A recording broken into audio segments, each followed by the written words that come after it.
Welcome back to Crime in the Courtroom, everybody. John Collins with you here. Today is Tuesday, October 28th, 2025, and we are getting deeper and deeper into the fall season. And we're going to be having another episode coming up here before the end of the year. We're actually getting close to the end as far as our fifth season is concerned. We usually end that right before Thanksgiving. So anyway, I hope everybody's doing well. There's been a lot going on in the news with regards to criminal trials and some really interesting things with regards to expert witnessing that has popped up recently. And I'm going to be talking about that in a some future episodes, which may include episodes that we do next year. It's funny that when you watch the news or when you consume the news, there you don't see a lot about expert witnessing, and when you do, it kind of gets your attention. And there's been some things that have been getting my attention, but these are cases that are actually playing out. And so it's a little bit risky to talk about them in a podcast because as the trial goes and so forth, uh, things change. There's one in particular that's happening in Illinois, the death of a woman whose last name is Massey, Massey, I believe it was. She, the case was such that she called 911 for an emergency. Two police officers showed up. And when they showed up, the testimony in the case was that the woman who called 911 was threatening the officers with a pot of hot water. And one of the officers actually shot her in the face. The bullet damaged her carotid artery and she bled out. And the testimony was that if she had received first aid right away, that she would have likely survived. What was interesting about that case, and this just came in the last 24 hours, an update on that case, there was a law enforcement officer, I believe a former chief of police, with 50 years of law enforcement experience, 50 years of investigative experience, who was testifying in the trial. And the defense attorney asked this law enforcement officer a really reasonable question. They, and that was, how often have you testified as an expert witness in court? And the truthful answer was that he had never testified before as an expert witness. I need to get a little bit more information on this because, as I said, it's playing out in real time. But there was something that got my attention because of the expert witnessing workshop that I do, and I've done multiple of them this fall. And that is, what is the definition of an expert? And the fact of the matter is that the number of times that you have testified as an expert witness is not entirely material to your expertise because you don't really have full control over how many times you testify. One of the things that we talk about in advanced expert witnessing, and a lot of my students already know this, and there's a drill a swearing in drill that we do at the start of the class, and many of our students know this already. And when I ask them, how many have you ever had the opportunity before to testify in a court of law as an expert witness? And the ones who are prepared for that question will answer it by saying that this is my first opportunity.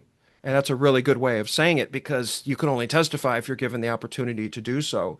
So as far as the court is concerned, and if we think about federal rules of evidence and specifically Rule 702, there was nothing in Rule 702, and there was nothing in the Daubert ruling. There was nothing in the traditional Fry ruling that said you had to testify a certain number of times in order to have your expertise taken seriously.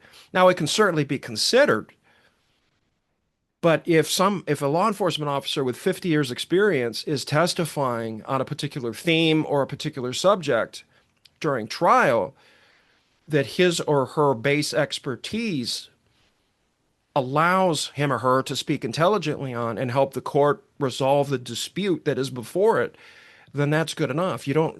So even if you have 50 years of experience in law enforcement or forensic science or any area of expertise, the number of times that you testified is really of minimal value um, to the potential that you have to assist the court in resolving the matter that is before it. So I just wanted to mention that. I'm sort of following that trial, and we'll probably talk about it a little bit either this November or a little bit next year, depending on how fast the case is adjudicated. Before I go into the subject that I want to share with you today, it's a very personal subject, and there was a lot of lessons learned from it that I want to share with you, which is why I want to bring it up. But I want to thank once again my season sponsor and our really good friends at Promega, and I want to personally wish them and everybody that is going to be traveling to Palm Beach, Florida, for the 2025 International Symposium on Human Identification. I want to wish everyone the most informative, the most enriching, enjoyable experience that you can possibly have. And for those of you practitioners out there, professionals that are going to receive education, I hope you also have some really, really good connections with your fellow attendees, that you make new friends, you are introduced to new colleagues that can provide support to you and that you can provide support to for many years to come. That's the important thing about events like this. I'm looking forward to being down there on this Sunday, and I will be there all day Monday and Tuesday morning. And then we have a workshop on Thursday afternoon, and I will be actually participating in that workshop remotely. My colleagues, Pam Marshall, Julie Sikorsky, and Ray Wickenheiser are going to be there, and I'm going to be piped in through video. And I think it's going to be a really great event in which we're going to be talking about, in fact, the title of the workshop, it's a half day afternoon, Thursday workshop, is The World is Not Ending. And the thing that we're going to be talking about is how do you stay effective and how do you maintain your poise even in the face of adversity and even in the face of a lot of stress and anxiety. We live in anxious times and people are overly stimulated and they're over-informed. And the information that gets piped to people through the news and through social media seems to make the world look like it's coming to an end and that everybody has lost their mind. And in fact, it hasn't. And the only reason that we would come to believe that the world is ending is if we believe what we're seeing on these information channels that we're so exposed to. I'm really optimistic, and this is not something that I'm going to be bringing up on Thursday, but I'll share it with you. I'm really optimistic that a day is going to come in the very near future where there's going to be a sort of awakening, a human awakening, and a realization that as human beings that often thrive on mindfulness and thoughtfulness and that are adversely impacted by excessive stimulation or sensory input, there's going to be this awakening and this movement for people to begin divorcing themselves from the noise. And this is going to create a shock to the noise makers. And that's going to be really interesting to see how that plays out. And I think it's going to happen in my lifetime. I think it's very slowly starting already, but I think that there's a lot of momentum to be gained in that regard. So our goal on Thursday is really to provide a lot of encouragement and provide some solutions for people that are trying to maintain, as I said, their poise and their effectiveness despite all of the chaos and all of the nonsense that is going on around them. So if you have not registered for that workshop yet and you would like to join us, and if you're going to be in Palm Beach, Florida for the event next week, you can still register. So go to ishnews.com, ISHINEWS.com, find the information about the symposium, and you should be able to register there. If you have any trouble, you can reach out to me directly at office@criticalvictories.com or just reach the folks with Promega or the organizers of the ISHI Symposium. They're very, very helpful. They're very knowledgeable, and they'll be willing to help you. So again, good luck again to everybody that's going to be down at ISHI. Good luck to my friends at Promega for their efforts of putting on the symposium. I know it's going to be a great event, and I'm looking forward to seeing everybody down there on Sunday, Monday, and Tuesday morning before I have to head down to Miami to teach a workshop. That actually is a good segue for what I wanted to share with you today. Um, the reason that I have to head down to Miami is because I had to make some change in my plans this fall. I've actually been on the road quite a bit because I had to pack a lot into kind of a short period of time before Thanksgiving. And the reason is because on November 19th, I'm going to be having surgery. And I want to talk with you a little bit about what happened, and why I have to have that surgery, because there's some really important lessons in it for people that work in high responsibility occupations, but I would say also, especially people that are leaders or managers within high responsibility organizations or high responsibility occupations. And for those of you out there, and and I know that some of you, this applies to you. I've got some colleagues and confidants out there that I'm especially close with, and they're aware of this. I'm kind of selective about who I share this story with. But what happened was back in about 1995. I was 25 years old, and I was working in a forensic science laboratory as a firearm and tool mark examiner. And for my own personal reasons, I'm not going to name the name of the laboratory. I mean, you can look at my background, you can figure it out. But um, I just for my own reasons, I'm not going to mention it. But what I will say is that this I hold this laboratory in very high regard now for how far it's come. And when I was in this laboratory, we were not even accredited. I had a supervisor that just really did not have a strong supervisory presence. I don't think made good decisions. I don't think conducted himself the way that I believe a competent and ethical manager functions. But what happened was in the laboratory one day, I was working at my workbench on a firearms case, and a colleague of mine, who I liked and I enjoyed working with, was sitting about 6 feet from me at the other end of the bench, and she was doing a function check on a 12 gauge shotgun. And so, for those of you out there that aren't familiar with the forensic examination of firearms, a lot of you are familiar with the term ballistics, and you're probably aware that the ballistics examiners or firearms examiners, one of their primary responsibilities is to determine if, for example, an autopsy bullet or a cartridge case found on the ground at a crime scene was in fact fired from a suspect's weapon or a particular weapon. And that's certainly true. That's probably one of the most important things that firearm and tool mark examiners do. But one of the other things that they have to do on a regular basis is they have to perform what's called a function check. And so what you're really trying to determine is if the firearm functions with any apparent functional defects, with or without any apparent functional defects.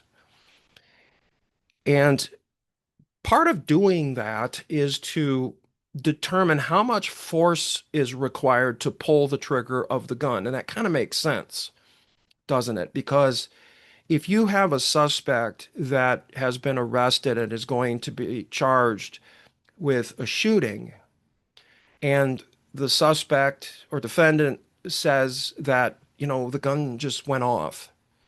It just went off accidentally. I think about the case of Alec Baldwin in New Mexico on the movie set where the camera woman, the cinematographer, I'm not sure what her title was, was killed when Alec Baldwin was rehearsing with this firearm.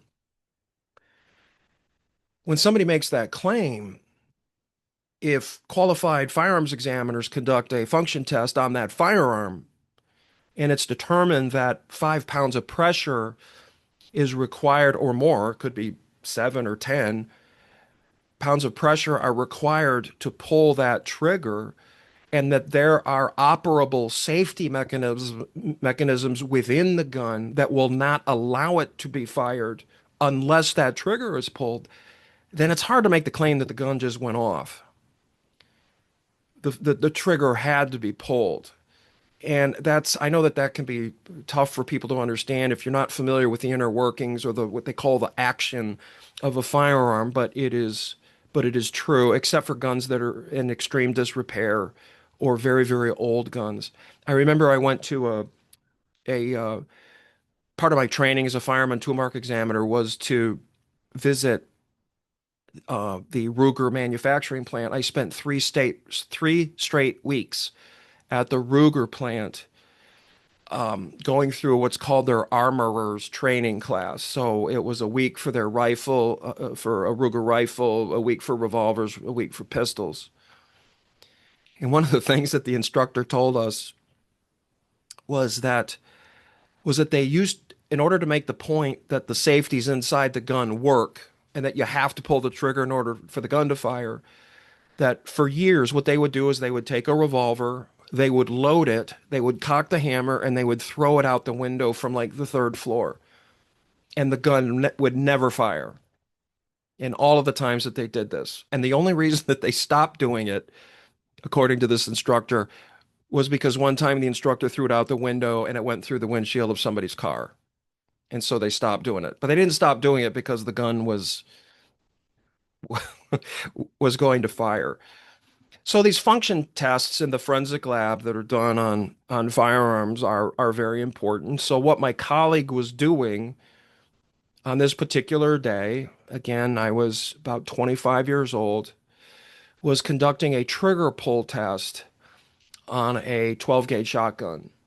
And so she put the end of the gauge on the trigger. She charged the gun, which means put it into battery, but she believed it was unloaded. And for whatever reason that I never fully quite understood, there was a shotgun shell that got hung up in the magazine, and actually, when she charged the gun, went into the chamber, and so now the gun is what's called in battery. And she took that gauge, put it on the trigger, pulled the gauge, which was going to show how much force she's pulling before that trigger releases, and the gun fired in the laboratory.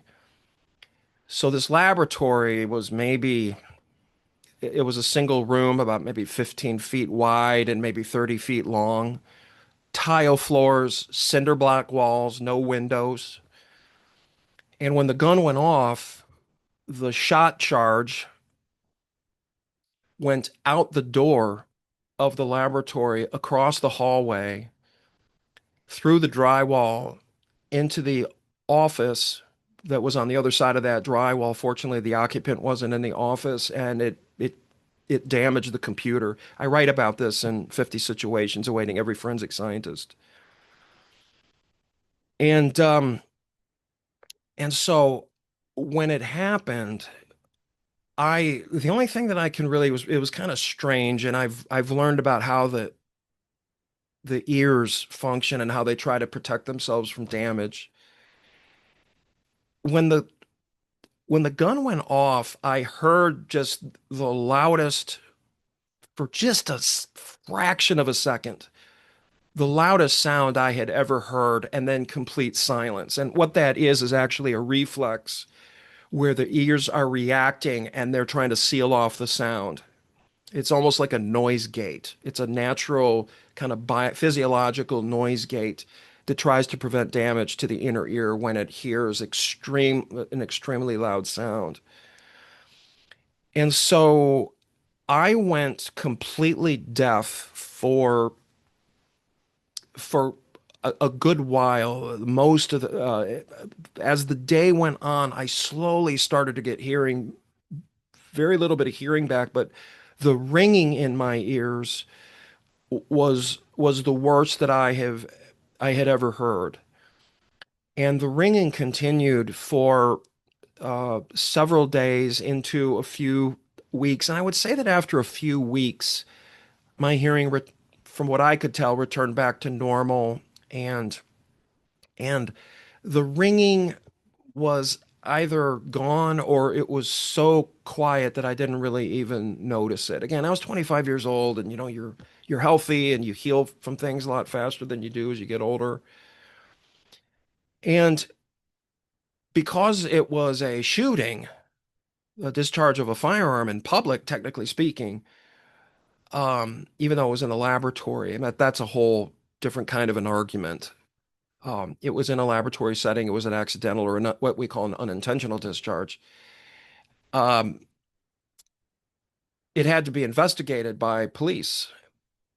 And so police officers came, and the best thing that way I can describe it was nobody in the laboratory, including my supervisor, took any interest in how that had affected me, my hearing. The whole thing was kind of swept under the rug. There was no, to my knowledge, there was no disciplinary action that was taken. And I'm not even saying that that was necessary. But the thing that I really remember about that was the lack of interest that was taken in me by people in positions of authority, um, to inquire or approach me about, are you okay? And, we'd like to have your hearing checked. And then we'd like to have your hearing checked again in a month and in 2 months, just to make sure that it comes back to a level that is normal for somebody your age. Nobody did that. And these were back in the days when showing concern for your employees was not considered tough, strong leadership. It was seen as weak. And and so that was it. And life went on, and I, you know, continued on with my career. And in about 2005, the early 2000s, I started to have a lot more tinnitus or ringing in my ears, and started to notice some fluctuations in my hearing that I attributed to allergies.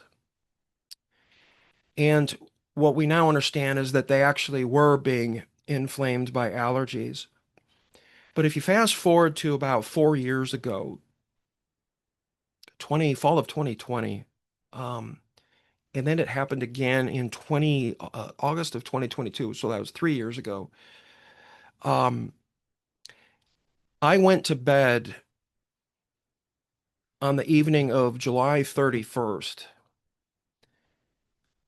and I went to bed on the evening of July 31st with hearing that was pretty close to normal for somebody my age. I had been experiencing some fluctuations, but at that particular time, um, you know, I didn't have any, as doctors would say, chief complaints about my hearing. When I woke up the next morning on August 1st, I woke up completely deaf. I turned over in bed and I noticed that I couldn't hear my body moving, rustling the sheets or the blanket. And I coughed and I couldn't hear that. And then I talked, I couldn't hear my own voice. I clapped my hands, I couldn't hear my hands clapping. And so I got up, I kind of in a panic, not really knowing what was going on. And so I made an appointment to see my doctor. I started to get a little bit of hearing back, but not much. And so this continued on until the present day. I have struggled now with severe hearing loss um, for about 3 years, let's say. This was 3 years ago, I believe, that this episode happened. And I can tell you that I couldn't get an explanation for why this happened. I saw different doctors. I went to Johns Hopkins University. I went to Duke University. I went to the University of Michigan. I saw multiple ENTs, ear, nose, and throat doctors. And I was diagnosed with Meniere's disease. I was diagnosed with, they suspected, possibly intracranial hypertension, which that wasn't the case.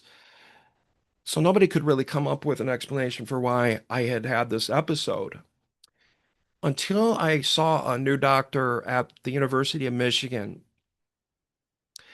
who happened to be one of the few doctors that I had seen in trying to deal with this condition who took enough of an interest in me and my case to actually ask me good questions about my symptoms, about my history, and I could tell that she really wanted to try to figure out why somebody that was as young as me in my early 50s and as healthy as I was and as I am would be having this kind of an attack or this kind of episode. And she asked me a particular question about whether or not I had ever experienced any kind of what she called acoustic trauma. And I had, I didn't really think about the firearm incident because my hearing had returned, and I said, I said, I had this episode that occurred. I told her what happened, just like I've explained to you.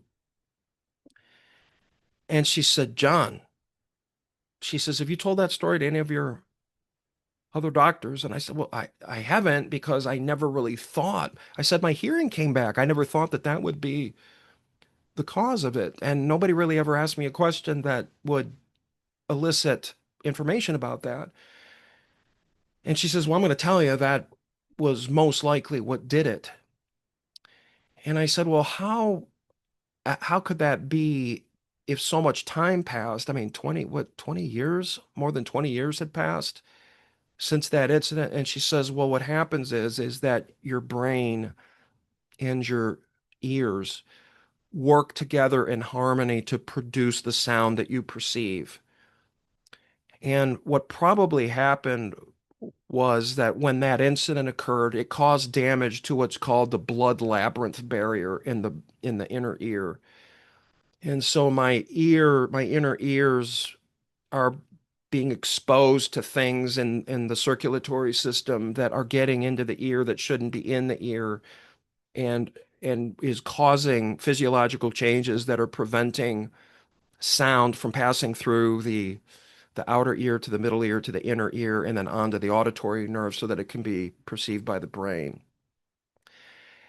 And she said, we don't really know why this is, but we know that there are instances where individuals experience acoustic trauma, and then many years later, they they suffer a sudden and devastating loss of hearing, and in some cases may experience full deafness. Now, I've been able to remain functional with hearing aids, and when I do my coaching calls, I have a some technology that allows the voice of my clients when we my most of my coaching sessions are Zoom meetings, so the sound is streamed right into my hearing aids. When I teach my workshops, I have some assistive technology that allows me to hear participants in the class ask questions, but it's getting harder and harder because I'm sort of, I guess I would say, I am at the end of what they call residual hearing. The whatever hearing I have left is almost gone and is going to be gone in the near future. And so when full deafness occurs, then I can no longer function the way that I do now. I would have to make massive changes, and probably the effectiveness that I can have in my career and the satisfaction that I gained from my career would be impossible as compared to what I experience now. So on November 19th, just before Thanksgiving, I'm going to be having surgery at the University of Michigan, and I am going to be getting what's called a cochlear implant, and that is a miraculous device that involves the insertion of what's called an electrode array. It's kind of coiled into the cochlea, which is about the size of a pea. looks like a little snail. And so that electrode is snaked and coiled into the cochlea, and then a sound processor is mounted to, so there'll be a magnet kind of mounted to my skull, and then I'll have a sound processor every morning that I'll attach to the side of my head, and it will push signals through that electrode array into my cochlea, and then that will stimulate my auditory nerve. And so I will have what is sometimes called artificial hearing, but in a pretty short period of time, um, I will have really, really good hearing again, at least on my right side until I decide to have it on my left side, which I don't haven't decided if I will do that or not.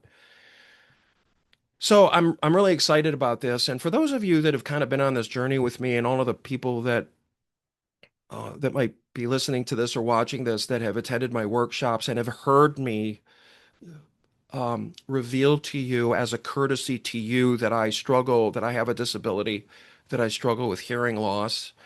Um, this is going to be a game changer. I'm going to be able to do my workshops again and hear everything that is going on in the classroom. I'm going to be able to facilitate conversation again the way that I used to.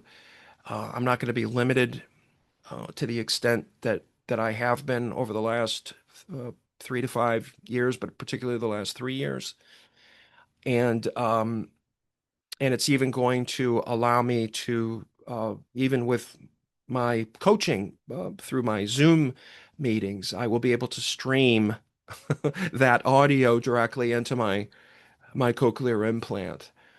Um, and so one of the more famous recipients of cochlear implants more recently was actually the actor and former bodybuilder Lou Ferrigno. And you can go on YouTube and you can see his story, and you can see the day that his cochlear implant was activated. He had been deaf since childhood, which is why he speaks uh, kind of in that prototypical way that deaf people do, because they can't hear their own voice. And so this is going to be a game changer, and I'm really, really excited about it. It'll take me a little bit of time to sort of get used to it so that my brain kind of adjusts to it. And I'm really excited about what this is going to mean for me and the next chapter of my career, because the last 3 to 4 years, in fact, I would say that this really started to hit me around the time of the pandemic. I had my first attack, but it sort of resolved itself, but then it came back. And so yeah, it was 4 years ago, 2021. And um, for those of you that know me, my closer friends and colleagues, one of the things that I'm most excited about is being able to start reaching out to people again like I used to, because it's so hard for me to use the phone. I have a really hard time hearing people on the phone. Everybody's phone signal is a little bit different. Sometimes people are in their cars when they're talking to you, and so you get a lot of background noise. And for those of you that suffer from hearing loss like I do, you know that background noise is your enemy. And so when people talk on cell phones, and this is something for everybody to be aware of, that speaking on a cell phone is hard for people with hearing loss. And so people with hearing loss often do not reveal to their friends and their family that they're struggling with their hearing, because it's embarrassing and it kind of makes you feel old and it makes you feel inadequate and weak. And I've never felt that way. I'm a former college athlete, and I dealt with injuries. And when you have an injury, you work at it, you fix it, you heal it. You don't feel bad about yourself because of it. You you press forward in spite of it. You deal with it. And so I always kind of, as difficult as my hearing was, I always kind of thought of it as like an injury that I just needed to manage, like I would manage an injury when I was throwing the discus. So this is a really big occasion for me and for those that have been so supportive of me on this journey, and very accommodating and patient with me, and may have noticed that I can't, go to the bar or a restaurant at a professional conference and socialize with people because I can't hear anybody, or it's very, very hard to hear people. And so I miss a lot of things. And one of the most embarrassing things to happen, this happens to everybody with hearing loss. is when you respond to somebody and you think you know what they said, but you're not 100% certain, but you're kind of taking a guess at what they said. And so you respond to it, and the person kind of looks at you sort of dumbfounded, and you realize right away that what you thought they said is not what they said. And it makes you feel so isolated and kind of separated from the world. I've gone through some really difficult things in my life, a lot of tragedy, loss, family members, loved ones with very, very severe medical problems. I wouldn't say that this is the hardest thing that I've ever gone through. It's the second hardest thing that I've ever gone through. I never in a million years could have appreciated how difficult and how stifling hearing loss is, and how much it makes you feel divorced from the world around you. It makes you kind of feel like you're in a tin can. And so I'm so lucky that this technology exists, this cochlear implant, and I will tell you more about it. And for those of you that do struggle from hearing loss, not only will hearing aids, assuming that your hearing loss is not as advanced as mine is, hearing aids are not something to be ashamed of. They are a tool to help you navigate and engage with the world in a way that you're capable of.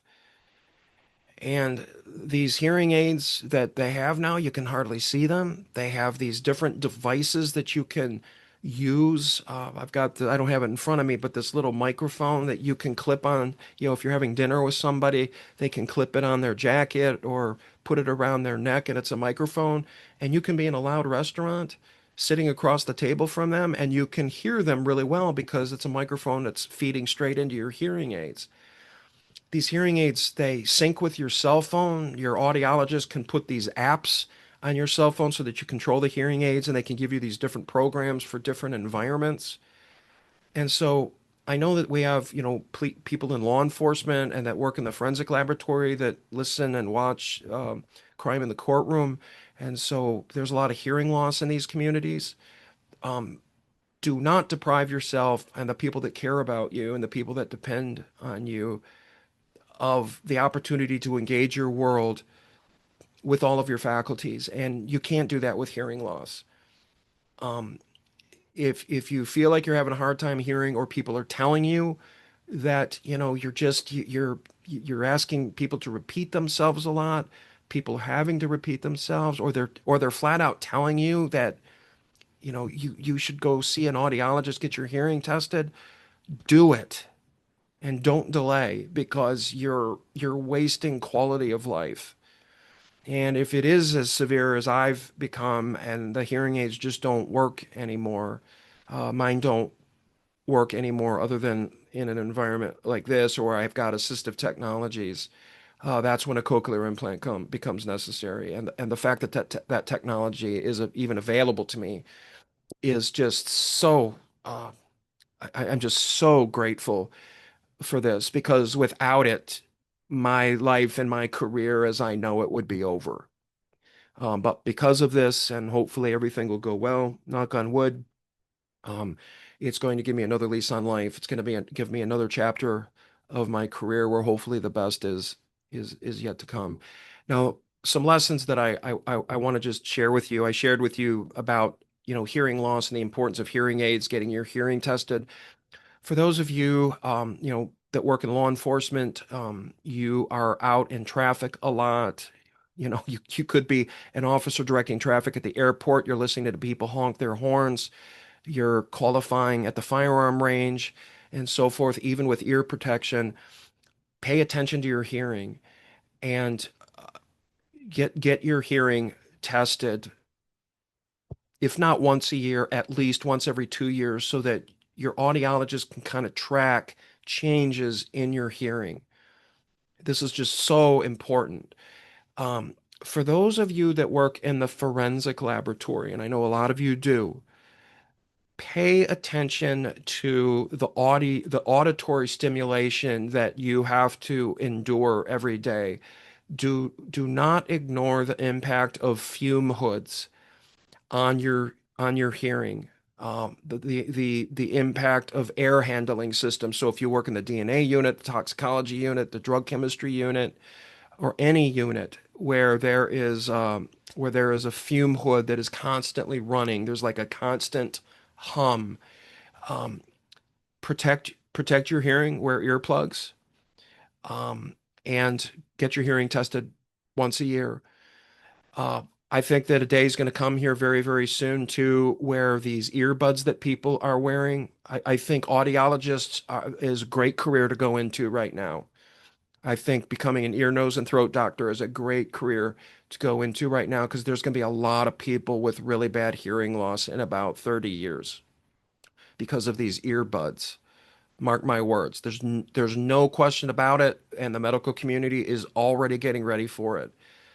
So these earbuds, they just are not good for you because they push, and trust me, I love my podcasts, I love my audio books. I used to love my music. I can't hear music anymore. That's something that I hope I get back. But what you're doing is you're pushing that sound directly into the inner ear through the middle ear, and there's nothing to buffer it. And so over time, that's going to, so try to listen to things at the most minimal volume that you possibly can. And that will go a long way to protecting your hearing, but take your hearing loss seriously. The other thing that I want to mention in any professional environment, not just a forensic laboratory or in law enforcement, is that health and safety is is priority number one in any organization.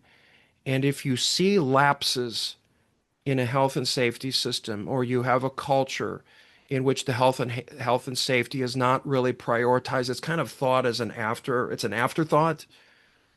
Well, we do it because we have to, but it's not really something that I'm interested in. That's a sign of a compromised culture. Really good cultures treat health and safety exactly the same way as they treat quality assurance.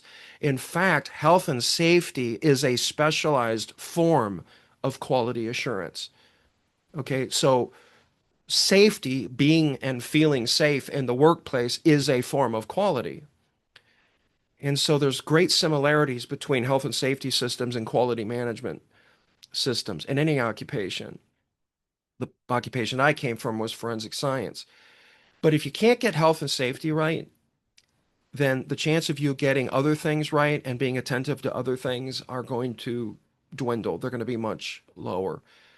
So prioritize health and safety, take an interest in people's exposures, noise exposure, chemical exposure, lead exposure, particularly those of you that are around firearms or shoot firearms.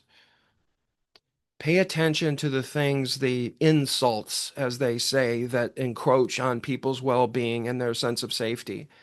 And take responsibility as managers and as leaders to care about that. You're going to earn the trust. It's going to help you earn the trust and admiration and respect of your people when they know that you care about their health and safety. It's so easy to do, but take a genuine interest in it. And if you ever do suffer any kind of an injury like I did, I didn't think of it as an injury at the time, and I should have. And there was nobody that really, we weren't, as I mentioned, we weren't accredited at that time. We didn't have the kinds of robust health and safety systems that we have now in forensic laboratories. But when you suffer any kind of an injury or any kind of exposure that you think could have caused damage, report it and get a baseline of where you're at as far as your health. For example, your blood lead levels, your hearing, and so forth. There's other examples as well. So these days, it's hard to work in any occupation without some kind of exposure. That's just the risk that we take in being professionals and trying to make a living. The threats have changed over the years in transitioning from the industrial age to the information age, but there's threats that are still there and we have to monitor them. So I think those are some of the greatest lessons that I've learned on this journey, and I will share with you at the start of next season how everything went. In fact, if I'm able to, I'll send you an update on how it goes.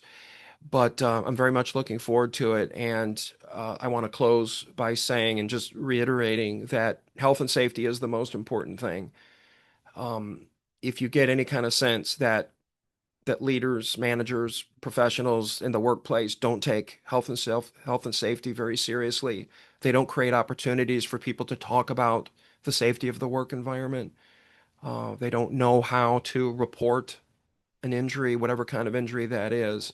Then that's a sign that there's a problem in the culture. So start at your health and safety system, and you can start getting some insights and creating some opportunities for people to improve their managerial skills. But most importantly, it would have made such a huge difference back in 1995 if somebody in a position of authority had taken an interest in me and said, "Hey, John, are you okay? You know, how do you feel? How did you feel about that? Tell me what happened. Why don't we get your hearing tested, and then we'll get it tested again in 2, 3, 4 months, and maybe at the year point, let's see, make sure that that you recover from this." Um, Boy, that would have made a big difference, and it would have made a big difference in how I felt about my organization and how I felt about my supervisors, my coworkers, and so forth. So it was a wasted opportunity, and I don't want you to waste that opportunity. And so I could really use your prayers and your well wishes, because I want this surgery to go well, because it's going to have a really significant bearing on what I'm able to do for the remainder of my career. So I'm going to close there, and I'm going to wish everybody a good couple of weeks. I'll be back with you very soon. And again, I always appreciate you joining me for each edition of Crime in the Courtroom. We're going to get into some really interesting issues here in the near future, and I will be in touch. So take care, everybody. Thanks.